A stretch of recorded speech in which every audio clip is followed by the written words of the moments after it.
pa noon, ha? Simula pa noon nang iniwan mo ako. Alam mo kung anong buhay ko hanggang ngayon. Tapos gaganunin mo ako, kaya nga ayaw ko eh. Yung mga nakaraan natin, hihingin na lang ako siya ng tawad. Patawarin mo ako. Magkaiba-iba tayo ng kultura, magkaiba-iba ng paniniwala, panuntunan, pero sabi ng ating pinaniwalaang Diyos, isa lang pong pag-ibig. Diba, Manong? Kaya ako tinanong sa kanila na hindi lamang Dory ang mahalaga, kundi kung nagmamahalan ko sila. Alam po ninyo, Mang Camilo, ay huli na ang lahat ng malaman po namin na kayo po pala ay Muslim. At bilang kapatid po naming Muslim, iginagalang po namin yung inyo pong kultura at mga paniniwala. At talagang nagulat nga po kami na yun nga po, gaya ng sinabi namin kanina, sana po kahit paano doon sa pamamagitan ng counseling po, yung pakikipag-usap ninyo sa ating trio tagapayo, merong maging maayos at magandang kasunduan, Attorney Ben. Alam niyo po, Chang, dito po sa kalagayan nila, alam po natin na si Eric ay Kristiyano. At sila Mang Camilo at ang kanyang asawa at ang kanyang anak ay, sila nga po ay Muslim o Muslim po sila.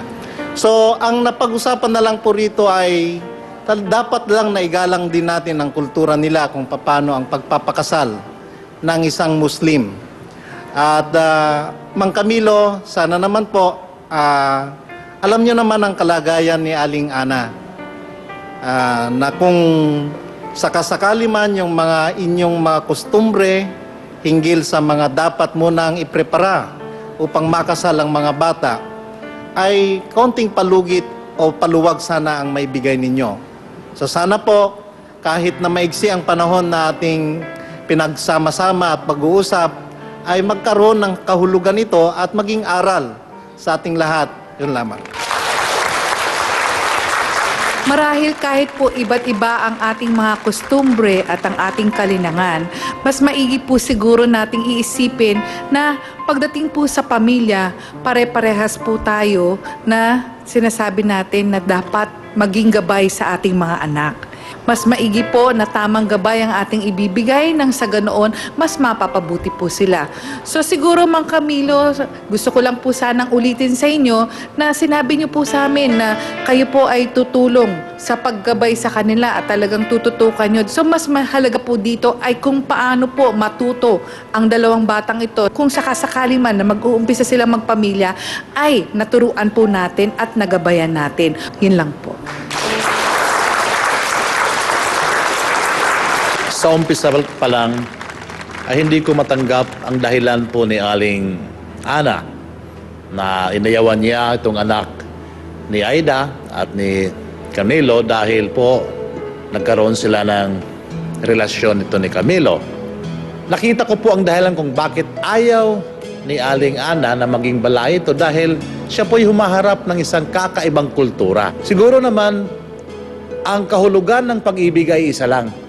Dahil ang pag-ibig po, ang lingwahe ng pag-ibig ay universal. Ibig sabihin kung ang pag-ibig na nandoon sa mga Muslim ay katulad din ng pag-ibig na narito sa mga Kristiyano. Salamat. Thank you po sa ating trio tagapayo. So nakita ko po, Mang Camilo, kanina na humingi na po kayo ng tawad kay Aling Ana doon po sa nangyari sa nakaraan po ninyo. At sa pagkakaunawa ko rin po ay nagbibigay po kayo ng palugit dito po kay Eric. So ano po yung palugit na yun po para mas maunawaan po ng lahat? Kung kailan po sila makahanda, ma'am, sa Dore para isagawa ang kasal. Opo. Pwede pong umabot ng taon? Hindi po.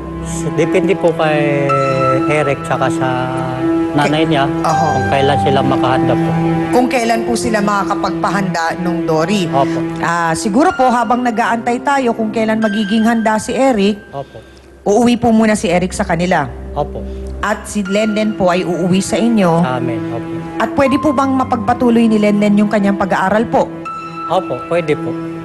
Para din po naman, meron din po siyang magandang kinabukasan po. Kinabukasan. Opo, at ganun din po si Eric. Eric. So malinaw ba yun sa inyo, Eric at Lenden? So uuwi ka, Eric, sa inyo. Opo. Magtatrabaho ka, pag-iipunan mo yung sinasabing Dory na kailangang ibigay kay Mang Camilo sa kanyang pamilya para magkasama kayo. Pag kinasal kayo ngayon ni Lenlen, tsaka kayo magsasama. Opo, pwede po. Malinaw yon. Opo. Kaya mong sundin yon. Oo, kaya po. Okay. Ikaw naman din, Lenlen, malinaw. Uuwi ka sa inyo, makikinig ka sa nanay mo at sa tatay mo, mag-aaral ka. So, ano po ang hinihiling ninyong palugit, Aling Ana? Pag-usapan na po natin dito para malinaw po. Sapat na po ba ang 1 taon? Mang Camilo, okay po ba sa inyo ang 1 taon? Kung kailan po nakahanda sila. Mhm. Oo. So, maganda naman po pala yung palugit na binibigay sa inyo ni Mang Camilo. So, 1 taon, Eric, pagtatrabahuan mo yun, yung 400 na kinikita mo kada araw, 200 doon, paggastos sa'yo, 200, itatabi mo sa araw-araw. Hanggang sa makaipong ka ng sapat na halaga na siyang ibibigay mo ngayon sa pamilya ni Jenilyn bilang Dory, at doon kayo palang pwedeng ikasal, at pagkakasal, tsaka kayo magsasama. Pwede po. Malinaw? Opo. So yung sa inyo po, Aling Aida, ni Ate Ana. Ate Ana, paano po yun?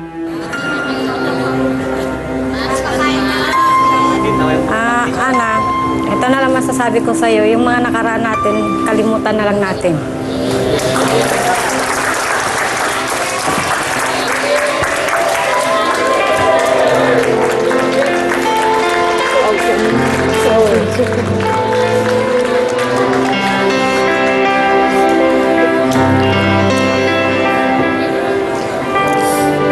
So, ang hiling na lang namin ay sana nga, Eric, magsumikap ka, magtrabaho ka, mag-ipon ka, at mag-aral ka din.